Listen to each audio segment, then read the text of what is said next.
Sugeng santen para pemirsa, kepanggih malih kalian kula calea Jenderal Hansa kaliran Cangkulo, Okaviana teng pawarta sonten. wonten ing dinten Jumat tanggal 19 September kalih ewu selawe menika kula badhe ngaturaken pawarta ingkang saweg dados kawigatosan publik. Pawarta kaping pisan yaiku babagan papan Rubisa ing Skansa. Papan serba bisa ing Skansa, SMK Negeri Setunggal Bawang, wonten kathah fasilitas. Salah satunggale gedung olahraga. Dipun sebat Skansanesia Sport Center. Papan iki sinebat KOR, digunakake kangge maneka kegiatan kayata olahraga, apel, pengajian, kegiatan ekstrakurikuler, latihan rutin jurusan AP, lan acara-acara liyane.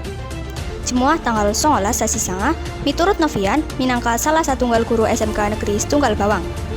KOR niki dipun bangun saking dana sumbangan pengembangan institusi investasi komite sekolah tahun ajaran 2018-2019 dugi 2016-2017. KOR menika dipun resmikaken 3 Juli 2017 Pucang Bawang Banjarnegara.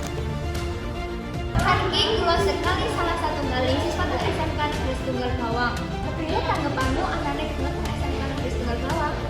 Kariko akeh manfaate salah sawijine yaitu olahraga, terus acara-acara lainnya. Kula nang olahraga boten dados kuliahan. Pawarta sonten ing dinten menika sampun paripurna, sugeng makarya. Mugi-mugi kita saged pinanggih malih teng pawarta-pawarta salajengipun. Kula calea Jenderal Hansa, kula Okaviana, matur suwun, sugeng santen.